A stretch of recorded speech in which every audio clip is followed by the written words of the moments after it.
This video presentation is made possible by Brewster Services Group. City Council workshop to order. Before I do need to read this notice of electronic meeting access. To ensure government operations continue to function openly and transparently during the COVID-19 emergency, while also taking measures to protect the health and safety of citizens and government officials, Governor Bill Lee issued Executive Order Number 16 on March the 20th of this year, which allows governing bodies to conduct essential business by electronic means. And we're doing that through Zoom tonight. Electronic meeting access and information is available online at the City of Loudon TN.org website. So I think we do have some zoomed in with us tonight. So thank you all for joining in with us. Glad everybody came to our meeting here tonight. First item on the agenda is citizens input. Is there anyone here that needs to? No one signed in? Okay, I know we have some people listed here that's going to address council. So anyone other than someone listed on the agenda that's here in the audience? Mr. Mayor? Yes. Not a new listing, but just a suggestion for order of presentation. Jack Qualls is providing an EDA update today, and he predicted this evening that he would be tardy to this meeting, but he is here now. And I would just request that we bump him to his original position, the way we drafted it, to the beginning. Reason being is he has a special guest here he would like to introduce. He can be the leadoff hitter. All right, Jack, we'll let you start us off. Mayor? Yeah. Sarah from the Siren System is not here, so can we table that till next month? She was supposed to be here with the presentation. Is council okay with that, tabling that? I talked to her this afternoon. She said she would be here. Okay. All right. Okay, we'll table that till next month. Councilman Brewster, is that what you? Okay. Okay, Jack.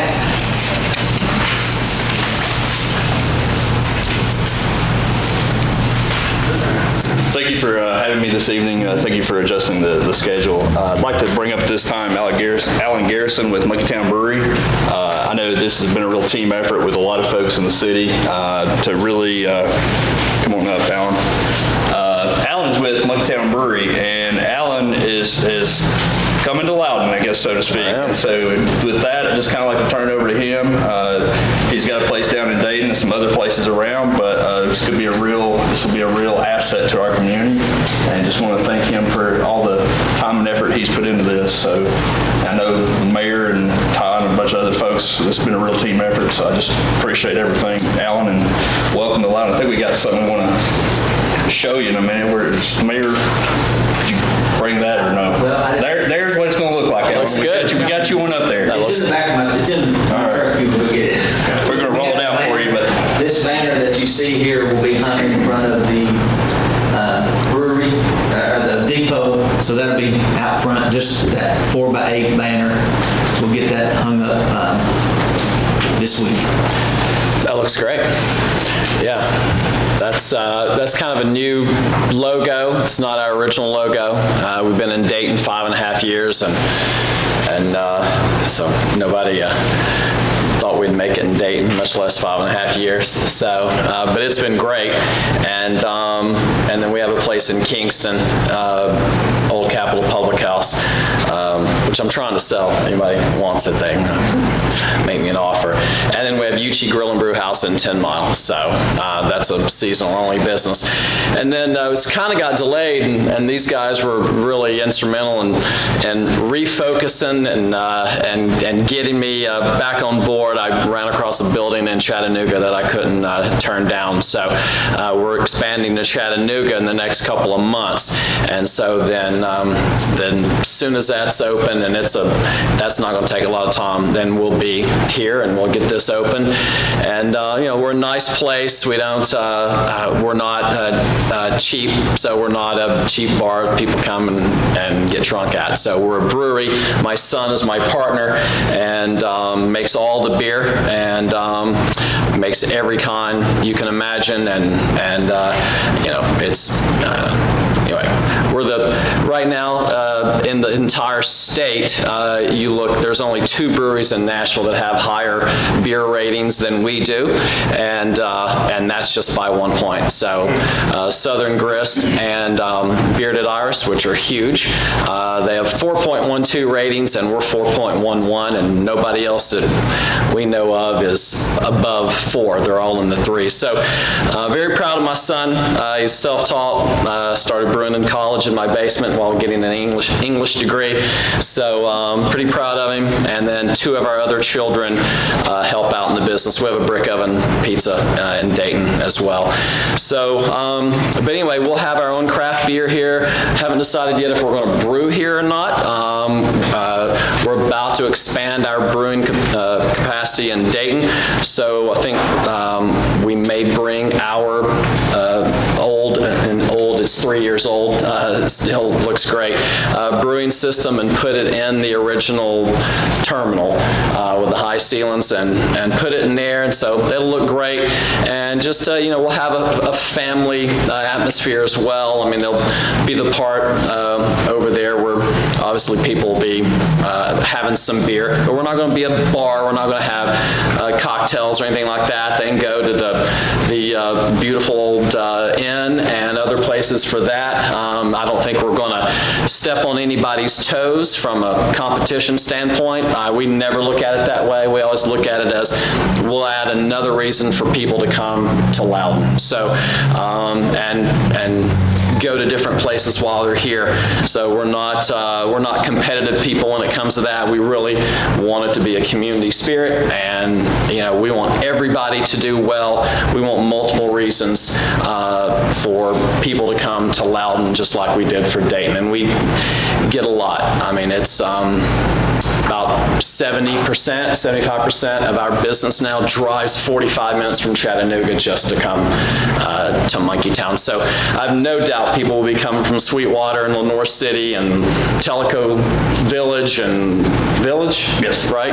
And because there's Tellico Plains, that's farther away, right? They'll come from there too, don't worry. Right. And so, and I'm sure our 10-mile friends in the wintertime will certainly come over because we're closed there.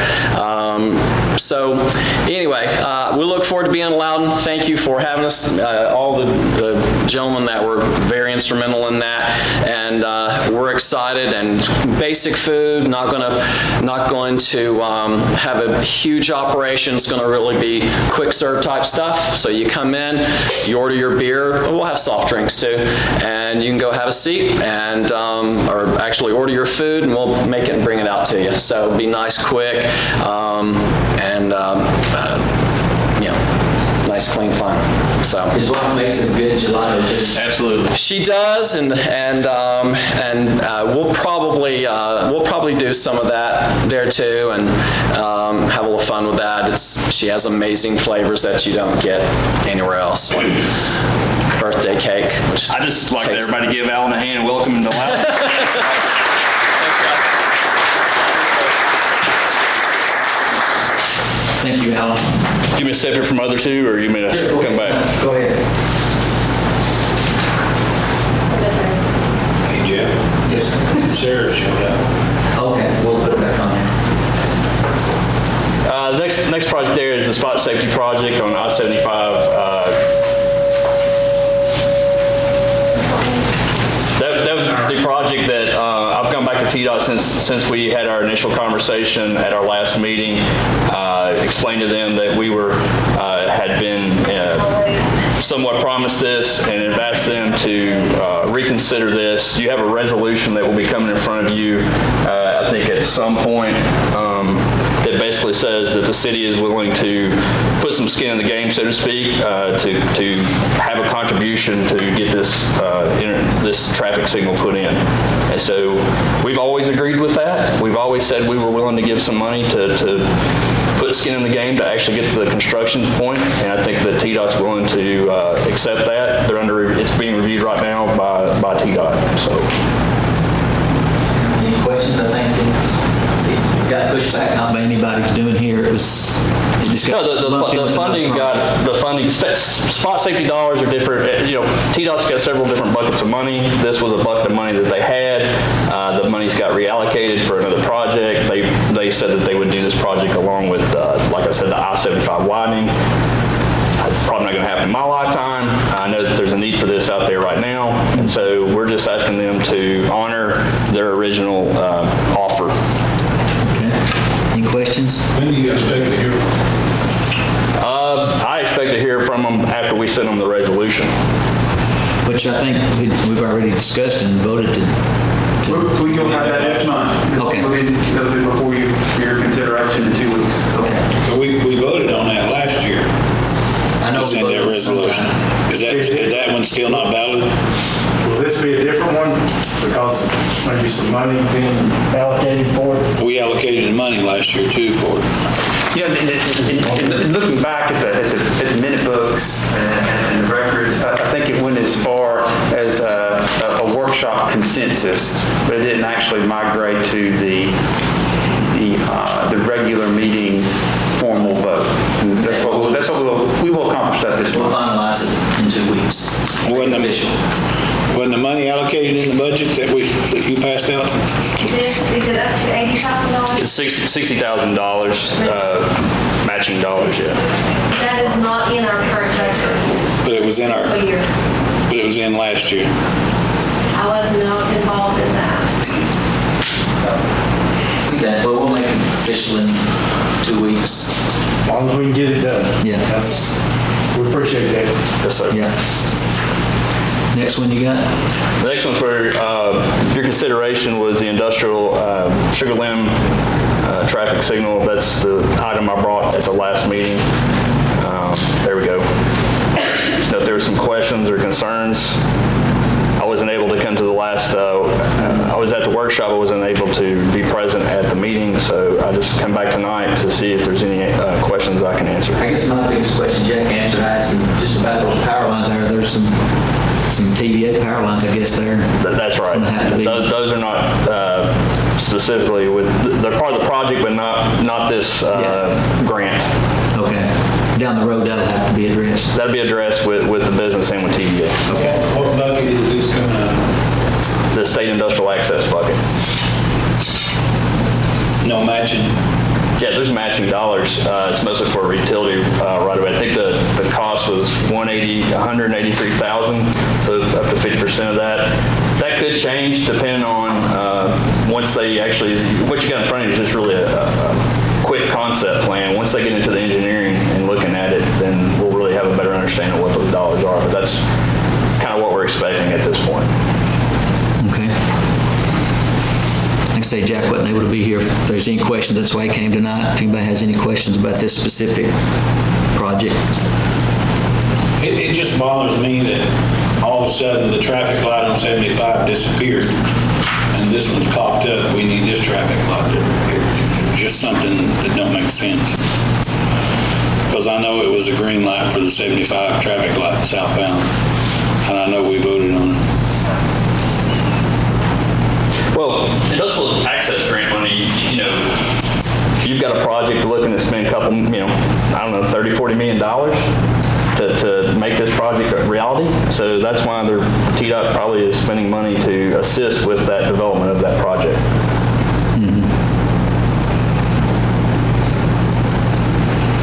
Okay. Any other questions for Jack? Okay. Thank you, Jack. Thank you. Okay, Mitch.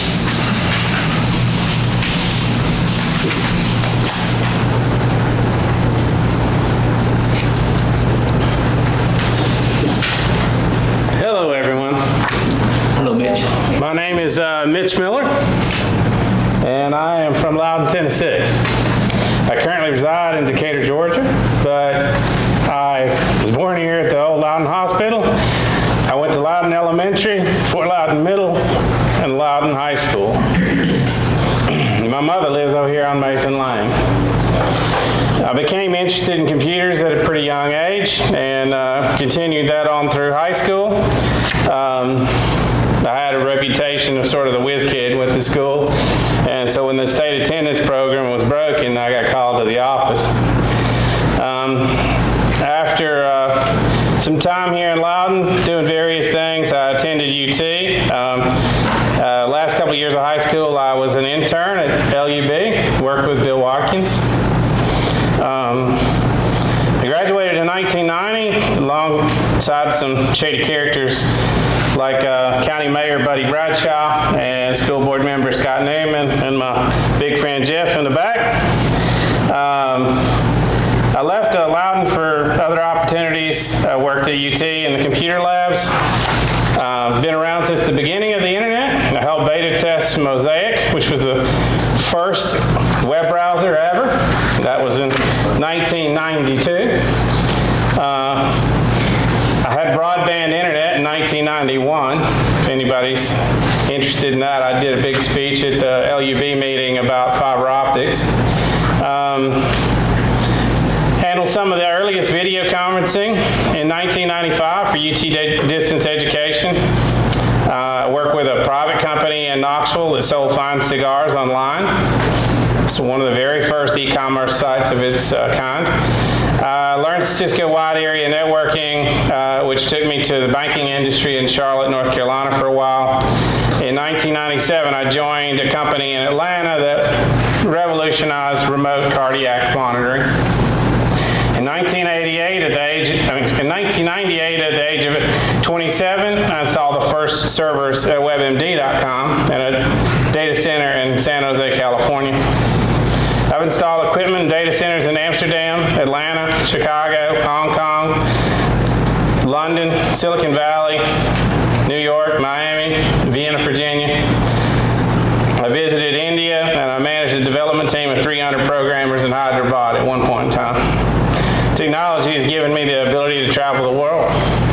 Since 2004, I practiced privately doing computer consulting, IT consulting, and I've had companies of every size, shape, and kind. Currently do support networking, internet security for companies, wealthy individuals, and communities. And like I said at the beginning, I'm from Loudon, Tennessee. So you should never forget where you're from. And I own business, I own property here, and I hold business interests here. Got flowers to sell if anybody wants some. So I basically turned my attention back to the community now that I'm 49 and looking for where I'm going to be in the end, right? So as part of this community, which I still feel I'm part of, the reason for my visit today is I recently had an opportunity to purchase a website domain, Loudon.com, Loudon.com. And I immediately considered my roots in this community, the impact of owning that domain, and how it could be employed to improve communication within the community. And ultimately, I decided to purchase the domain from its previous owner. So as you know, I see this website, Loudon.com, as a possible resource with links to other sites, information relevant to the community, links to government sites, including the city's official website, as well as maybe the county sites for taxes and other resources within the community, a central place for community news, a community calendar, one place where you can access all these resources, including a directory of the local businesses. I intend to offer advertising opportunity to community businesses to fund the operation of the site. I do not wish to include open internet or random product ads that don't have direct ties to this community. I see this site as a key resource for business development and bringing new people to the community. And it could include even local job opening section to help with employment and knowing what jobs are open where.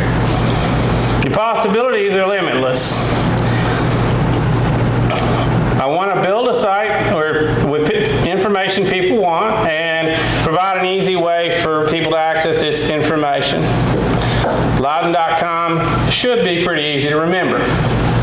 Some of our websites are pretty lengthy and the citizens can't remember themselves, but I'm pretty sure people can remember Loudon.com. As such, I come before you today to ask the city's permission for limited license and use of the historic Loudon logo, as it's seen on the web, as on the water tower and other places in the community, so that the Loudon.com website branding is consistent with what people see in the community. I would also ask that the current content on the WeLoveLoudon.com site, which is mostly historical information and graphics that were funded with public monies, which may be even considered public domain, and it's on your screen there. I don't think that site's been updated since 2011 or 2012, and I think I could repurpose some of the information, the historic data, the facts, and information there. The use of the logo would be limited to marketing of the community via the website and website promotions. If it's granted, it's understood that the licensing and the use of the logo could be revoked in the future if there's any disagreement with me. I don't foresee that happening. If it's granted, I would work with the city to, if you wish to contribute to the design or the content of the site, provide input to what's up there. As it's currently planned, there would be no cost to the city. All the website would be privately funded, hopefully through an advertising mechanism of some kind, which I hope to be quite reasonable. In the case the council rejects such a request, my intent would be to still proceed with the site using an original logo and graphics developed specifically for the site. In closing, I'll say I am from Loudon. Maybe after the talk with LUB today about fiber, maybe the community could be well enough connected that I'll choose to move back here, retire here, I'm not sure. But that would be the goal, to get us 10 gig internet in downtown. That'd be great with me. It would help me move my businesses here. I'd like to say thanks for the opportunity the community provided me growing up from many years ago. And I hope you consider me traveling here today to talk to you, to ask this, and to the development of a community site and attempt to repay the debt for those opportunities. I appreciate your time. Happy to take any questions. Thank you, Mitch. You have any questions for Mitch? And I think this website's been just dormant for years. A lot of work went into it, and I think we've contacted the originator of that. Well, by the time Mr. Miller got the name, he already spoken to Jack Walls. This We Love Loudon website is hosted as a portion of the EDA site. The mayor's correct, it has been dormant for some time. Mr. Miller's pitch to me was a simple ask for limited use of the imagery. I did speak about this with Attorney Fry, and asked him to problem solve it from something akin to intellectual property. It's how he came up with the license solution. And so there is a pathway to do this. I told Mitchell on the phone that you may want to kick us off down that pathway by coming and talking to you all. I think it's great. We've got a hometown guy here that's wanting to come back and invest in his hometown. So, Attorney Fry, do you have anything to add to what Manager Ross? I reached out to the designer of the logo to confirm that we had sole exclusive rights to it, and basically, before we started granting those rights to private citizens, we wanted to bring this before the council. Because obviously, there's going to be a public benefit to this website, but it is privately owned, and we would have Mr. Miller would have a non-exclusive license from the city of Loudon to use these graphics that the city, I guess, contracted to have done about 10 years ago. Okay. Does any council members have a question for Mitch? Or? I think it's a good idea. I do too. I think it could reap long-term benefits. I think it's a good idea. I really do. I mean, we've not done anything with it, sure. No. And, we have, mean, the city's website is more current, but you could link, you're going to plan on linking those. Yeah, it would, my intent would not to be to represent the city in any way. It's just a landing page. It has business directories and things, but prominently on there would be a link to all the government entities that's relevant to this area. I think the merchants would like to see something like that. You know, it could help them. Well, Jeff and I are a merchant, and I'll tell you that we've recently, a few months ago, maybe 6 months ago probably, changed the florist website and have had tremendous response from it. Very simple design, and we are getting a significant portion of our business through that website. We are pushing in ways that are a bunch of techno babble, but basically I'm taking the business away from the national websites and consolidators and picking that business up direct to our florists, taking out that middleman and increasing that margin. I fully believe that this community and all those merchants can benefit from the exact same strategy. Yes, we would be an advertiser on the Loudon.com website, but it also opens up the possibility for other merchants to be able to have a way, the education, the guidance that we could offer to promote the businesses in Loudon. It would have a way for outsiders to learn about Loudon. And as, you know, the world has sort of changed with COVID, and city jobs are now moving to rural areas with people in their homes working from home. You know, apartments are available in the big city, but in the rural areas, they're buying them up. So if an area can be well connected, communicate well, Parks and Recs could offer tickets on the site for events or links to their site. I mean, the possibilities are truly limitless. And if you want to whip out your phone and go right now, if you go to Loudon.com, you're going to find Loudon West End Floors. And that's because I control it. We have started developing this site, and Mr. Ross did ask me to bring some examples of that, but I'm not quite ready to do that. If you grant the licensing to use the logos so that it has the same look and feel and it promotes the community in the same way, and we have the logo visible on the site that's on the water tank and things like that, we can come up with a really good looking site where you have, you know, all your links of all the relevant stuff, so you don't need to know what the city and the utilities and the county tax and the county assessor and all those things, all those different places to go on the internet, but also a community calendar. When a church has an event, they can post it or send it to us to post.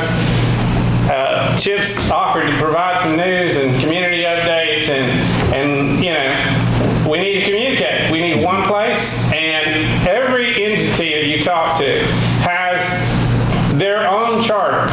The city government can't advertise for an individual business because you need to advertise for all of them, right? So in our case, it's independent, it's private, but I'm asking for cooperation and use of those logos and licensing so that I can promote the community with the same exact imagery that you're using. I think it's a win for us. You know, if we have somebody here from Loudon, the best way to promote Loudon is somebody from here. We just got to vote on it, right? Yeah, we just got to vote on it. And Mark, how many times has community calendar come up in your discussions? Numerous times. Yeah. Numerous times. Okay. So We can help solve some of those issues. The first step is getting some type of licensing agreement. It can be something simple, and it's revocable. So. okay, we'll have that in Chris can handle 2 weeks. We have that. Okay. All right. Thank you, Mitch. No problem. Thank you. Thank you for coming up here. Okay, we'll start out with beauty before age. Oh, look. Mr. Mayor, council members, I appreciate the opportunity to speak before you tonight. And I will try and be brief so that my husband has plenty of time to present his project. That's okay. We've heard I have not had the opportunity to come before you since COVID, much less since May 16th. So again, thank you for this opportunity. As many of you know and have been affected yourselves, COVID has had a significant impact on the hospitality industry, and Loudon County was not indifferent to that. April, we saw our biggest hit with all of the closures, and in July, we were back to 55% occupancy at our hotels, which puts us at the current 12 months around 50%. Now, that's not good enough. So we've got to find a way to make that number keep going up, which in April, it was about 38%. So there was a significant drop from the time that COVID started. One of the main factors in our quicker recovery is the close proximity to the interstate. Business travel was able to resume, and visitors are looking for those experiences that are closer to home with easier access to get back home if they need to. There are also an unprecedented number of retirees and families looking to relocate to Loudon and Loudon County, as many of you know with all of the homes that you see going up around town. People are looking for that slower pace of life or to get out of a large metropolitan area. I am happy to report that hotels were reported to be nearly 100% occupied for the Labor Day weekend, which is awesome. Our current marketing initiatives, which were paused during COVID, and by paused, I mean we weren't telling people what to plan for their vacation. We weren't telling them to plan a vacation to Loudon. We were just out there so that we would remain top of mind. But we have begun, back on June 1st, we started our marketing initiatives again, and that is to promote safe travel. We want to let the visitors know that Loudon County and Loudon have plenty of outdoor spaces and recreational opportunities. Restaurants and attractions are open and doing their part in keeping locals and visitors safe. Do you have that slide? Yeah, we have a slide technical. So that a tiny little writing there. I do have copies for you. Vanna, would you be able to help me pass these out? Oh, thanks. Good answer, Mark. Oh, yes. No, just to the councilman. Oh. Yeah. I have extra copies for anyone in the audience that would like one as well. In the past couple of weeks, the governor and the Tennessee Tourism Commissioner have released our economic impact reports for the state of Tennessee, but specifically for Loudon County is what you see before you now. And these numbers are 2019. They don't, they're not able to calculate until this time in the following year. So we won't see this year and the impact that COVID has had until this time next year. But what this will do will give us a very good outlook and forecast for what tourism does for Loudon County. So in 2019, we were number 27 out of 95 counties by economic impact. We generated $63.92 million in direct tourism expenditures, which was a nearly 5% increase over 2018. More jobs were created, payroll increased, local and state taxes increased. And then each of those other blocks, like per household, those numbers are taken from the top square, divided by our population, number of households, and then that showed you what how much less in local taxes and state taxes that these households pay because of tourism. And then also on the top right, how much is generated daily in Loudon County. So in the bottom right square, in other words, if it were not for state and local taxes generated by tourism, each Loudon County household would pay $272.51 more in taxes. And these numbers may seem overwhelming, but at the same time, it does give you a very good outlook that tourism does definitely make an impact in Loudon County. Does anyone have any questions? How did tourism generate $63.92 million? So that's everything that's spent, whether it's fuel, whether it's restaurants, hotels, that's everything that is generated throughout the year. And I can give you a copy of the full report that shows you all of those categories as well. Is this Loudon City? No, it's Loudon County. Do you have the numbers for the city? They don't break it down by cities. And this report is from the U.S. Travel Association. It's not just the state of Tennessee. They also work with the Department of Revenue and the Department of Labor as well.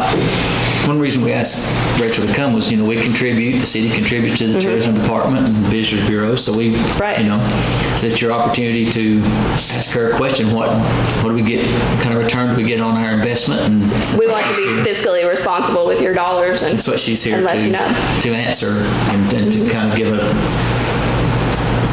report on how the money, what's generated. And what have you done for Loudon City? I'm not aware that we have access to that, but I can check. No, I said, what have you done? Oh, I'm sorry. I thought you said when will the report be done? Well, we, like I said, with our marketing, we're promoting Loudon County as a whole, but when we share these stories that writers have written, when we put out our information on our website and our Facebook page, that's all part of the package. We recently signed a contract to bring in the catfish, the King Catfish tournament for next year, since we weren't able to have it this year. We have applied to be a river town. We have made application for to be a Tennessee River town with the Tennessee River Line, which is an economic, it's also an economic impact project where we'll be able to use the whole Tennessee River and our partners and networking for the whole 652 miles. And again, that's an application process that we have to apply for, and then granted if we get. What can the city do to get people off the interstate? What are we doing wrong? I don't think there's anything you're doing wrong. Well, what can we do to? So what our focus mainly is, and my example, which is very similar to getting people off the interstate, is the visitor center. If we don't reach people before they get here, that's not the mission of what we do. We want to send invitations so people can plan to come here, not just get off the interstate. I mean, the immediate thought would be more signage. Yeah, that's what I was. Well, Tim, of course, with the signage that we're going to be putting up on interstate now, that's going to be a big hit. I mean, it's bound to be. And interstate signage is not super cheap.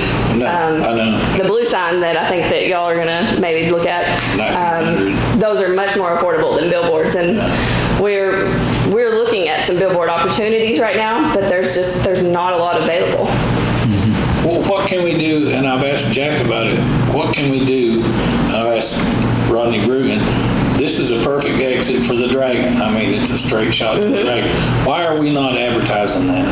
Because I know for a fact, people go to Lenore City and get off, or Sweetwater to get off, to go to the Dragon. So it's just making sure that we're utilizing all of those things that we can do. Get off and go to the Dragon, get off and go to Fort Loudon. I mean, obviously we want them to stop in Loudon before they go to these other places. So, but are they a way that we can put signs up like Lenore City does, exit to the Dragon? I mean, I can certainly check on that with TDOT.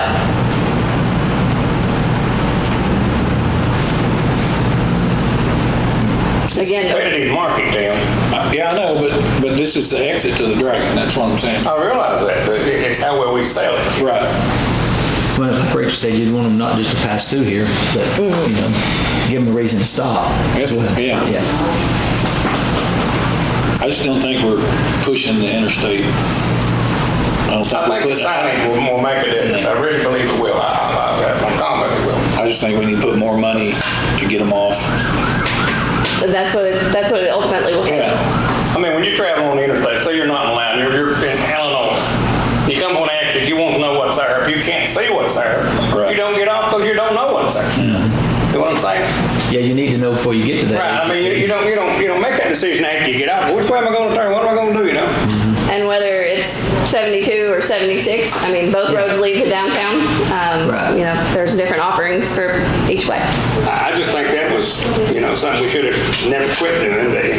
That's just one of those things that happens, Okay, any other questions for Rachel? Thank you, Rachel. Thank you, Mayor. Darling. Okay, Mark. Darling, well, you're next. Tough act to follow there. That's right. Whoever put the agenda together knew what to do. I'd like to update you guys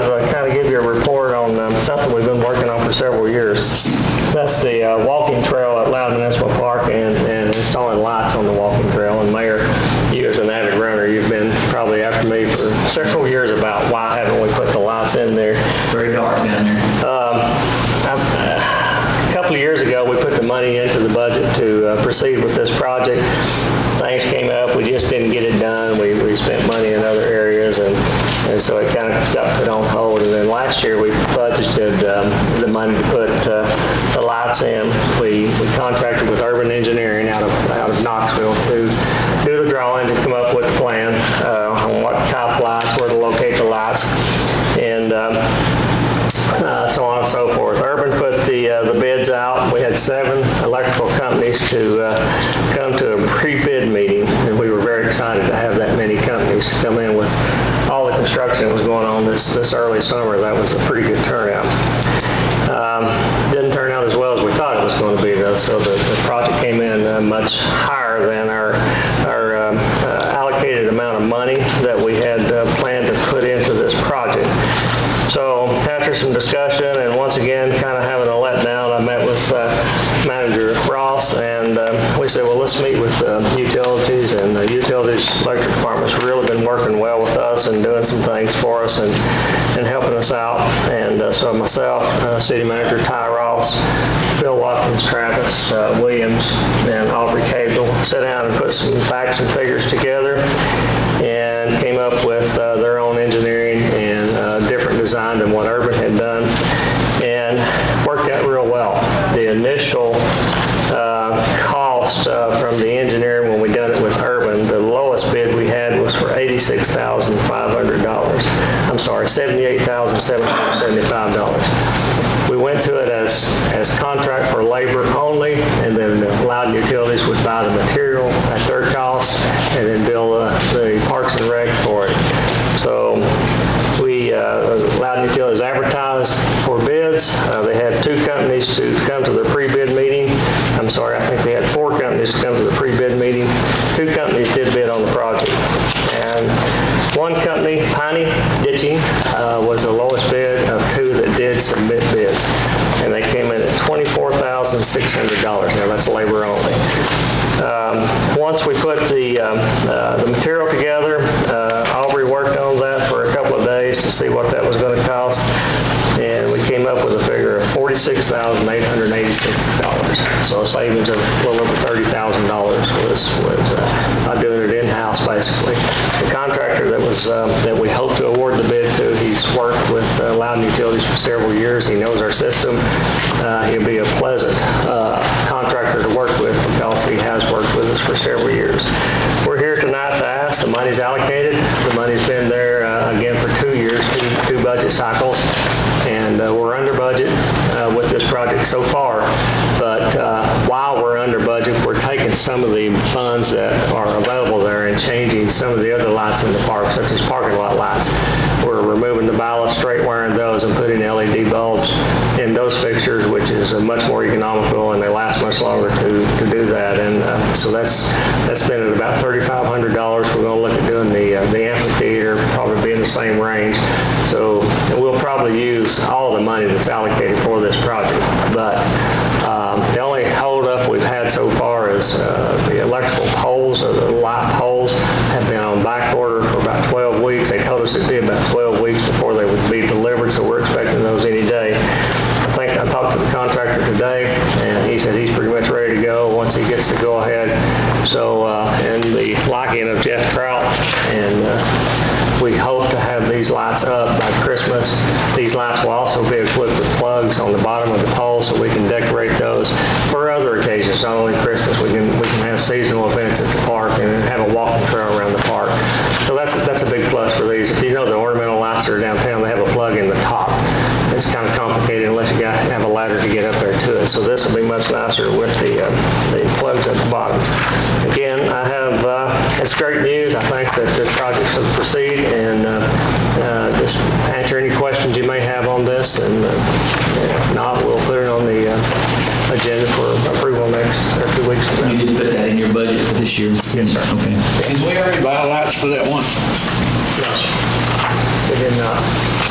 There's some confusion on that. There were some lights that were bought 2 years ago for downtown, I think, but people, I've had questioned that several times here lately.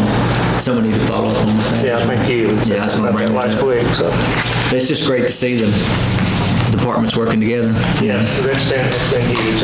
Manager Ross has brought us together to work together as a team, and it's really been good. So, any questions? And we also enter into contracts with contractors now. We just don't say, okay, Mayor Harris, here's the job. So we have a contract that was prepared by Attorney Fry, approved by Manager Ross, and we're just waiting to sign this once you guys approve the allocation of the money. Okay. Any questions for Mark? I think it's well needed. I think it'll be nice. Thank you. Thank you.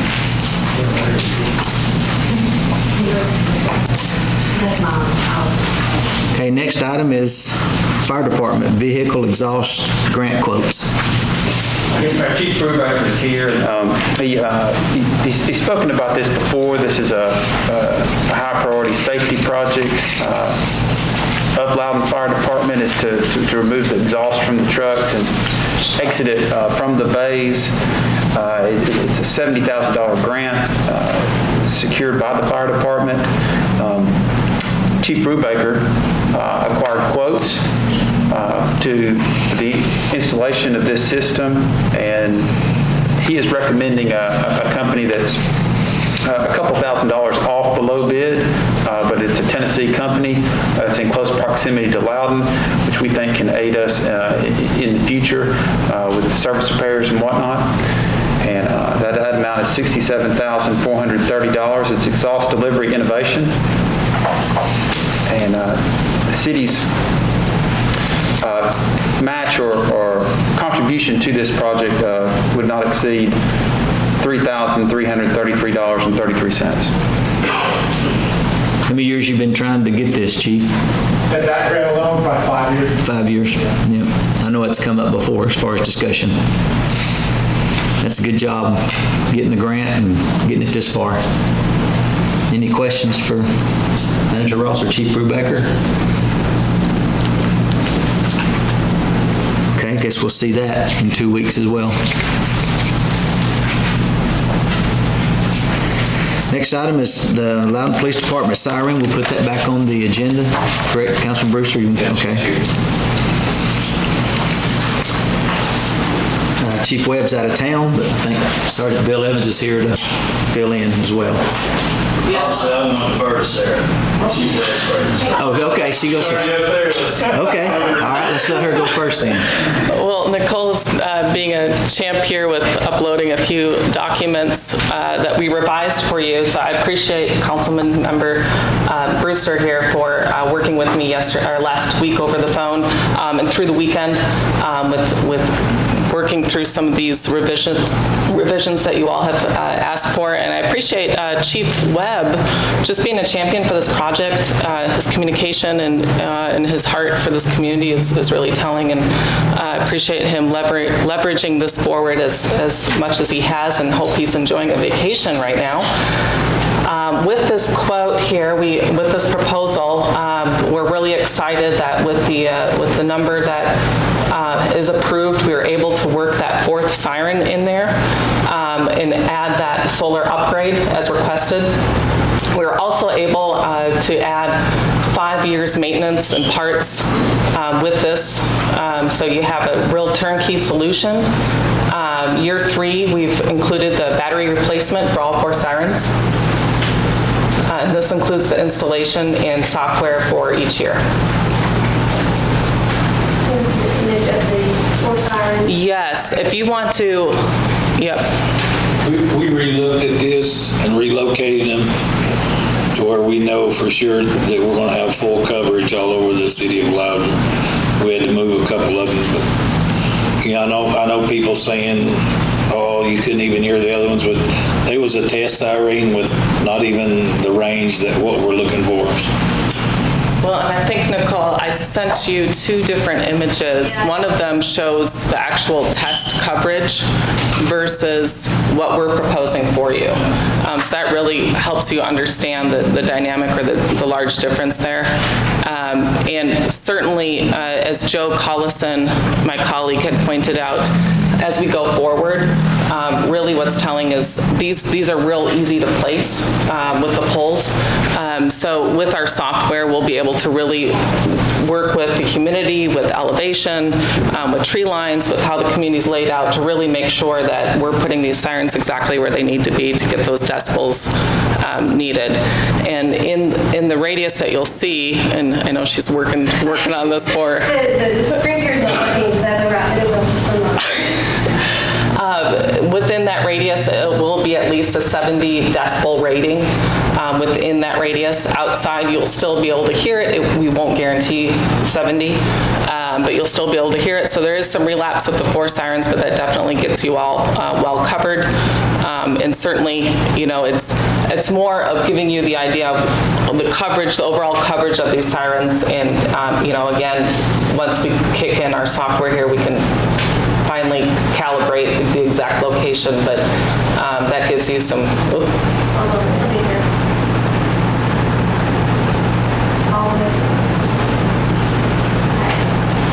There we go, yes. Yes, if you want to go back to the first one, there we go. So the yellow, that kind of yellow, now it's orange, but that shows where the coverage of what the test or the demo siren had. And so the red really shows you what we're proposing for you. So it gives you a substantial difference.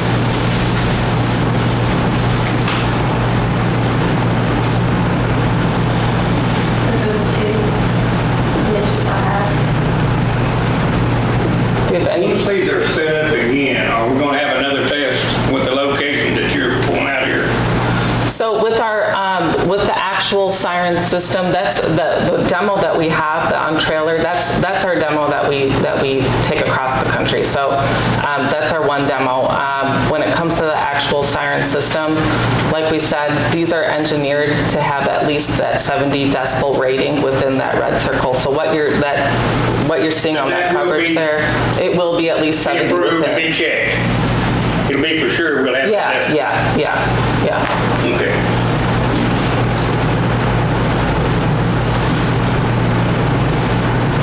We relocated one back to Highland Avenue at the water tank where the old one originally was. And one, the coverage area, we looked at it, Joe and I did, and at the old hospital on the hill, that will give us a little double lap downtown and out Sticky.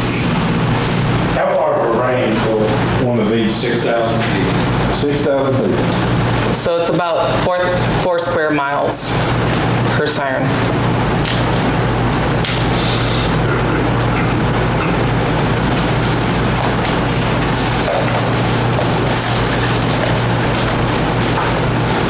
And also we're going to do you're going to network with Jennifer at the communication center.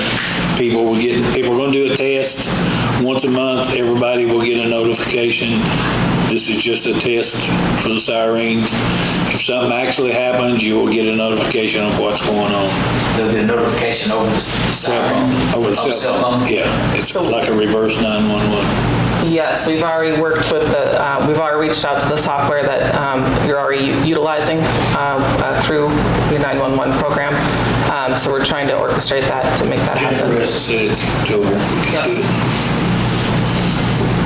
I guess the question is going to come down to is, do we want to use this, we talked about this CARES Act COVID money. Is this something we want to use this for? I mean, this is not something we have to rush into to get this right away. We could look for other grants to fund this and use the CARES Act money for other things. I mean, it's whatever the pleasure of the council is. Is there grants out there for something? I don't know if anybody's looked for that. You know, I consider this a grant.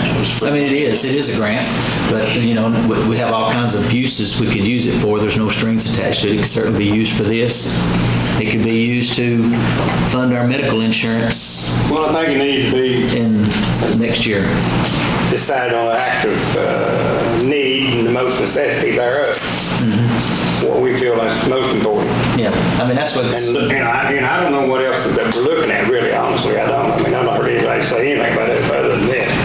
Yeah, well, I think we all know that medical insurance keeps climbing up. Yes. And we know every year, this money don't have to be spent. Without a doubt, I don't know how much that would help, but it's, you know, it's. This may not have to be spent till April of next year. So that's just a thought council needs. Is this the best avenue I agree with Jeff. It's just we need to make certain we're putting it in the right place at the right time. Right. Well, I think we've been working on this for 8 months now. We have. And I wonder if there's a grant that you can get for these type of sirens. And that's the National Weather Service may even have. It wouldn't hurt to look into it. I just don't know we have to be in a rush to spend this money yet for this till maybe we do look into it and see. But I mean, I agree it's been something that's been discussed for a few months. It's whatever the... I'm happy to reach out to Joe about any other grant programs out there available at this time. To be honest, we're quite excited and proud to be able to squeeze 4 sirens in at that price tag with a 5-year maintenance and software.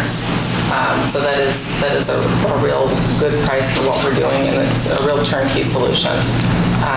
You know, the past 6 years, the National Weather Service has deemed this area a new tornado alley. And so, you know, our big pitch is it's not the catch-all, it's not the end-all, but it's one more way to notify the masses and provide a little extra wiggle room of time and safety for your community.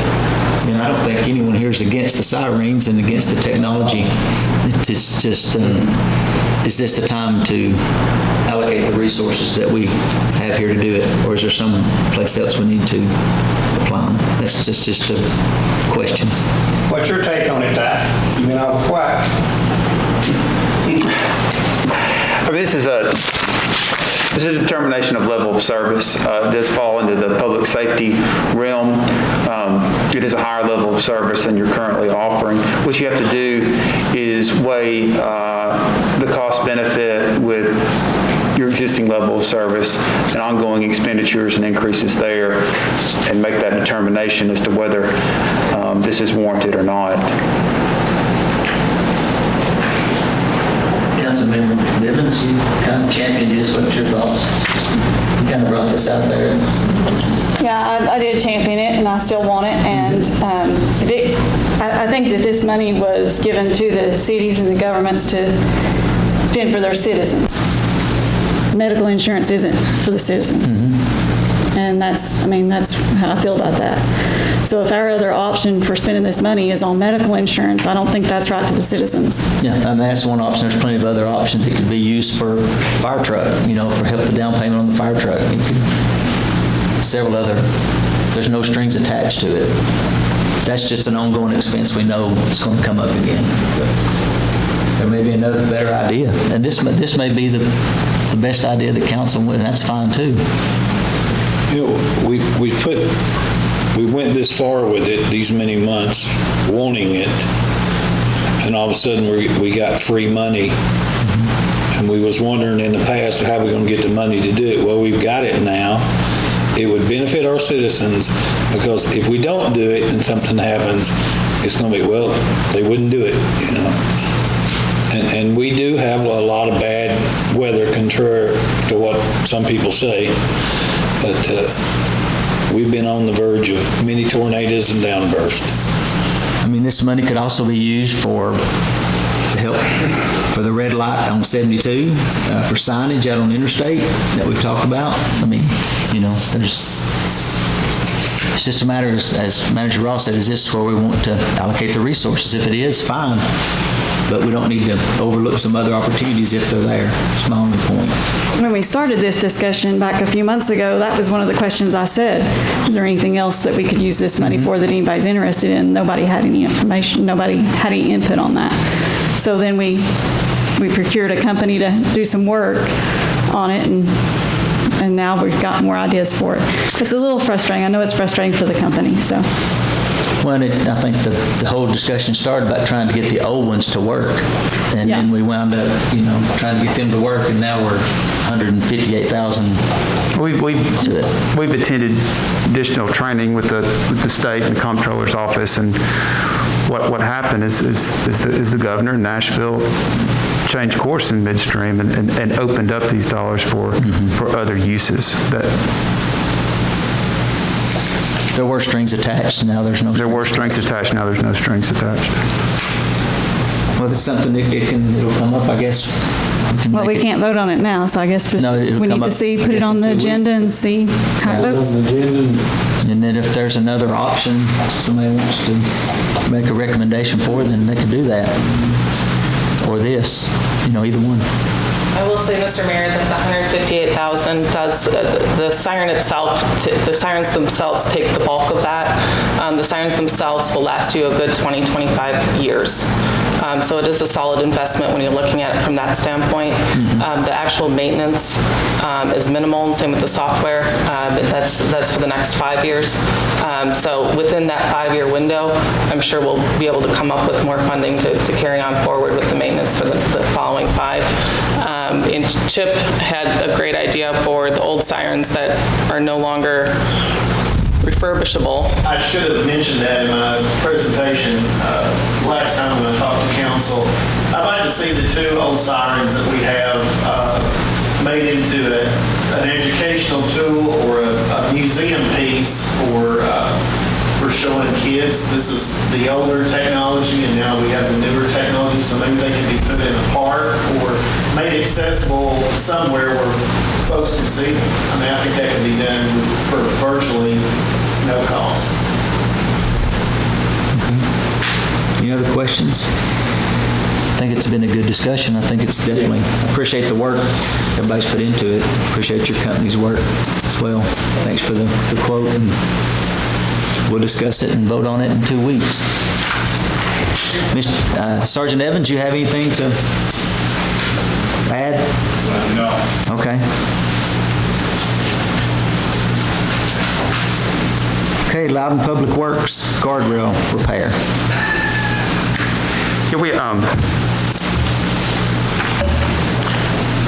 Our new Public Works Director, Michael Hogan, brought this to my attention and secured quotes to replace 2 damaged guardrails along Sticky Road.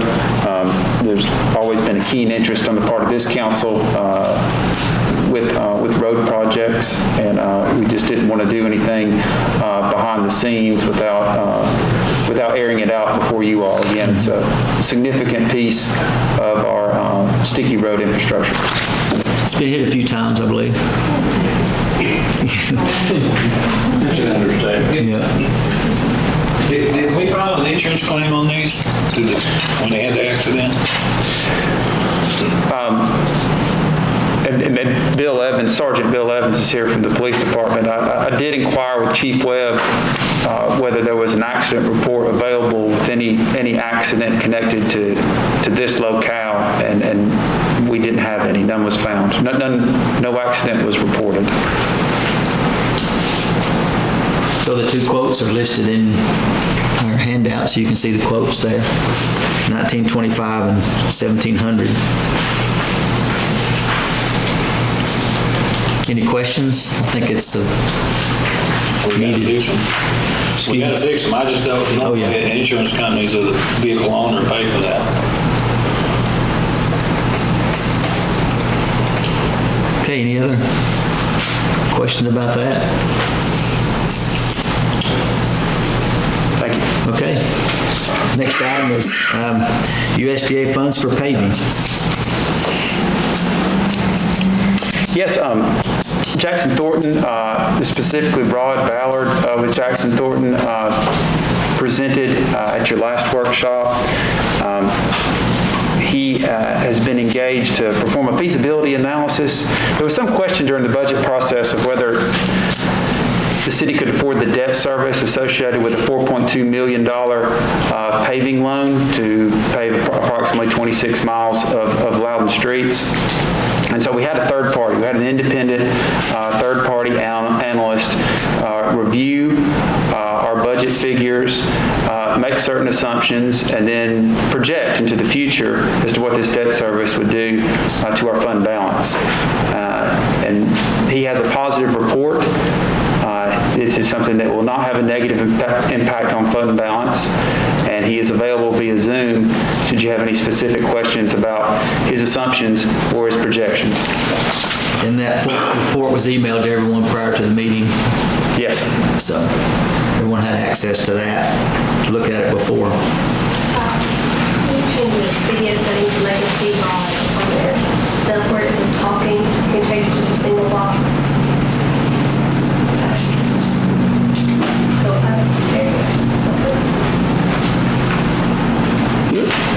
Rob, if there were any comments you wanted to add to this report, you are. Okay, can you hear me okay? We're fixing. Yes, sir, we got you. Go ahead. Okay, Mr. Mayor and Council, thank you for having me. Manager Ross has laid out the highlights, and on this one page, it shows your historical financial statement of revenues and expenditures and fund balance. And our methodology takes your historical numbers and then your budgets as you've approved for 2020 and 2021, and then we take historical trends and then items that are known. So for example, in 2021, the assumption is, what if we overlay the paving project debt service in 2021? What does that do to our financial position? And continue that for a 20-year term. So the assumptions do matter, and we spent time with Manager Ross and Nicole and your team, your accounting team, to discuss those assumptions. The conclusion is, and you see it highlighted in green, that the city of Loudon is able to handle the debt service for the paving project. And so that's the $4.2 million at 2% interest for 20 years. And that is partially because the debt service that you currently have is being paid down and paid off. And this is a new loan that would replace some of that debt that's being paid down and paid off. And you would be assuming this and have the ability to have cash to pay the debt service. So that's an assumption that certainly matters. And secondly, the impact of your continued revenue going forward. You've got what we estimate to be about a 1% growth in revenues, and we have a 4% increase in expenditures.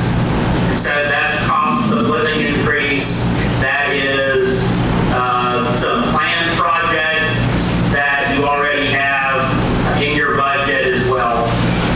And so taking all those assumptions into account, I'm able to provide to you this report this evening to show you the outcome and conclusion.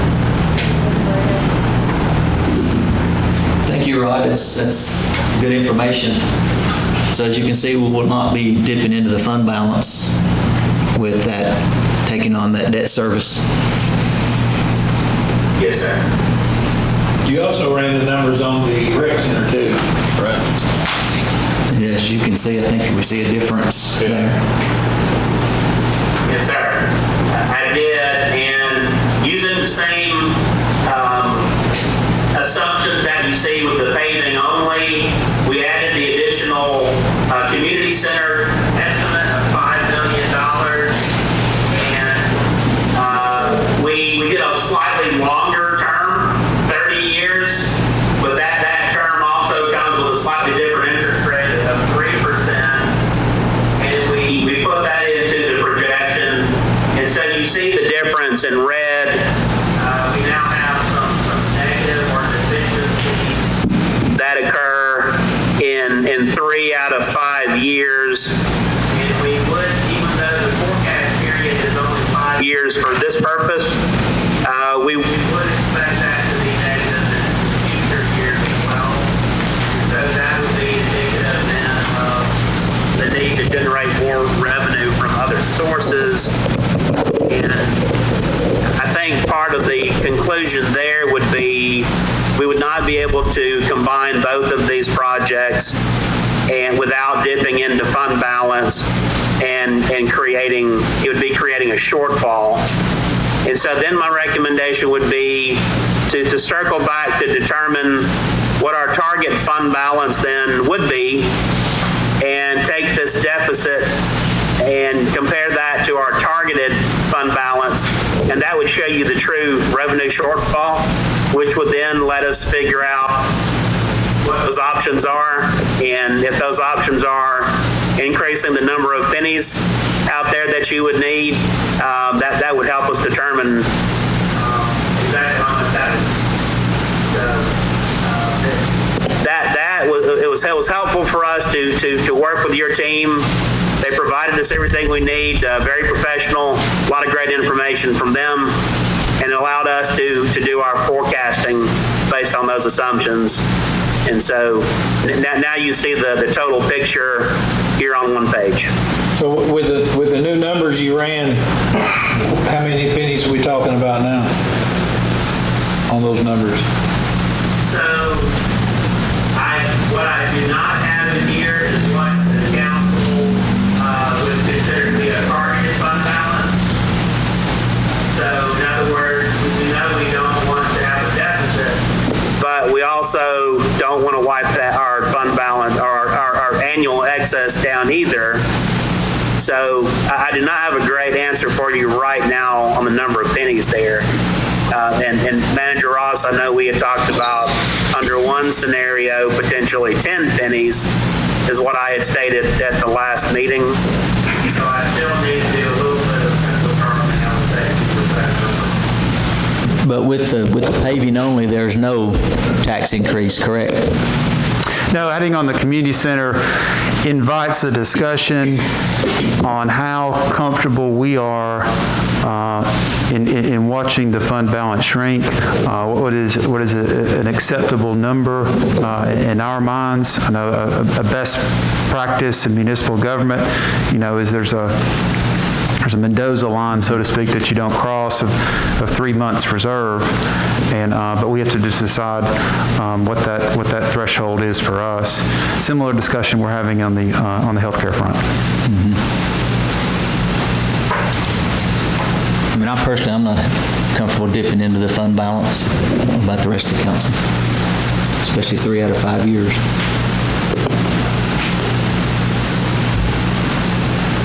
Any discussion, any questions for Rod or Manager Ross or Director Curtis? A lot of work went into this as well to give the information for us to make an informed decision. I was hoping to see better numbers than this to where we'd be able to do this. I'm not crazy about getting into our fund balance at all. And like I say, that's only the two combined. That's going to make us have to do different things. And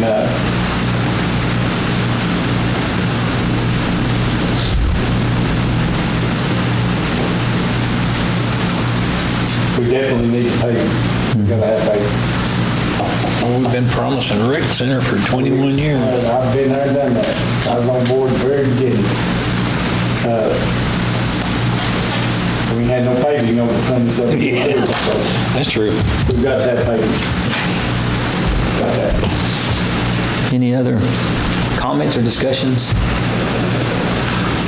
I think it did answer the question, which was a good question. Can we go into debt for $4.2 million and do the paving? I think this helps us make that decision, an informed decision. Is it possible to get some done this year?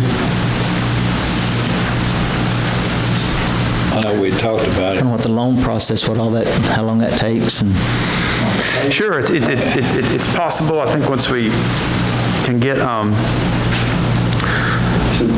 some strong assurances, it's not a contract, that the funds will be forthcoming, it may be prudent at that time to dip into your fund balance to go ahead and start, as long as you know that you can reimburse yourself.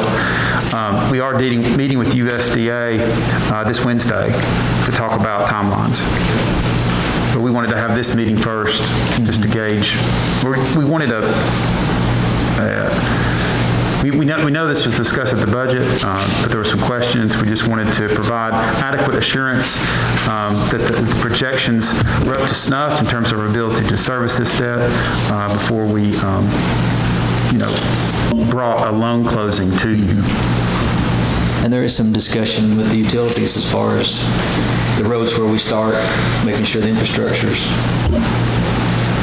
good, or, that checked out before, Same thing we did at Highland Avenue. Maybe we learned something from doing Highland that we can avoid. I think they know what the priority list is. We've had a list out for a while on what roads we're going to do first. Okay, any more discussion about the paving? Last item was Jack Qualls, and we moved him up, so I think that's all the agenda items. I need to make sure that we have our public hearing scheduled for our rezoning. We have another rezoning recommendation from the Planning Commission. Okay. We just have the one? We do, on the Mulberry Street. Okay. Just making sure that our hearings were scheduled. These are the first reading, they have to be first reading, there's only one public hearing that's scheduled for this coming year. 6:25? Yeah. We've got it. Okay. We got it. Thank you. Okay. I did get a request from our Loudon County Visitors Bureau Director, Harold. She needs a board member. If y'all know, on her advisory board, I guess the Visitors Bureau Board of Directors. Jeff Trapp. If someone on council wants to volunteer for that, I would entertain that. If you have someone you'd like to recommend, someone's done been brought up, but I'll have to talk to that individual, see if that's something they want to do. But if you know of someone, let me know, and I'll be glad to discuss that with someone. It was mentioned a little bit a few minutes ago about purchasing lighting, and had we purchased lighting, I talked to Councilmember James, and I think he remembers where we purchased some LED lighting downtown. One of the comments I've got from talking to a lot of the downtown merchants is a lot of the lamps don't work, or are out. They're not working, they're out. They would like to see them give more light and be brighter. LED would be the way to do that. Councilmember James thinks he remembers us purchasing. We did. We bought the lights, but it just we couldn't work it out with the utilities. That's been worked out. Okay. We'll look back to the win we've got with Parks and Rec and your budgeted item there, which we were able to significantly reduce your cost. And how we're doing this, and it's just for the benefit of the public, is we're treating this the same way we treat Telco Village or Tennessee National, and it's the utilities acquisition of the materials and installation of these lights, and we charge for this. And our plan to move forward with this LED decorative lighting downtown would be to simply bill the courthouse square fund, the same way the utility would bill any other customer. Mm-hmm. We could utilize those funds for that in the courthouse square, and it might be a good time is if some of the employees have time, maybe we could, some of them need painted as well, touched up. I think Get those lights at the operations center that we purchased before?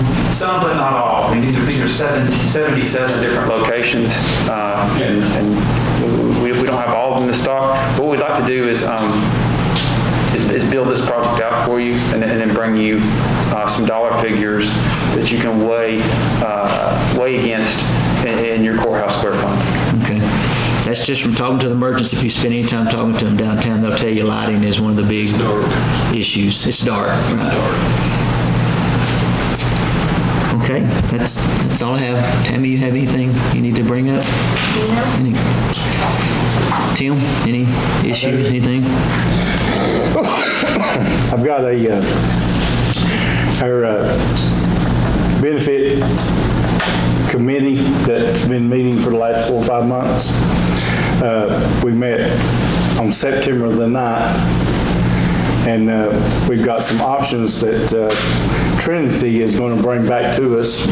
Hopefully some dollar figures maybe by, I don't know if they'll have them by December, maybe January. They're not sure whether they'll have all the figures together or not because of the insurance companies not being able to put together their numbers for next year. We got 4 options that we looked at that they're going to bring us back some numbers. And that's raising the stop loss coverage from $65,000 to $85,000, which would give us a significant savings of around $118,000, something along that line. The employee contribution to the family portion of the premium is something we talked about. 80/20 coverage to outpatient procedures or accidental claims was talked about. Participating in a wellness program was talked about. So those are things that have been mentioned. We got another meeting in November. So hopefully Trinity can come back with some kind of numbers then. Okay. That's an update on what we've got. Just keep us posted on those and the committee. Councilmember Brewster, you have anything else? No, I'm good. Councilmember James? I have a couple of things. I'd just like to make a couple of comments. I'd like to thank the police department because they've been working radar, and believe you me, it's working. They get you? You hear the people grumbling, you see them slowing down. They didn't get you down 72? Job well done. Job well done. 2 tickets as we speak. I've been watching. I'd also like to commemorate the fire department on their memorial, the 911 memorial. It was nice. It really was. I think everybody enjoyed it. It was really nice. It's the first time I ever seen Johnny cry. It was just brought back some bad memories, really. Sure did. Is that all you got, Councilmember James? Okay. Manager Ross, you have anything else that... No, your comments have been duly noted, and we'll move these things forward for your agenda, for your voting agenda in 2 weeks. Okay. Any other department head have anything they need to bring up? Okay, I want to thank everybody for coming, and this meeting is adjourned. We'll meet again in 2 weeks. Thank you for coming. This video presentation is made possible by Brewster Services Group.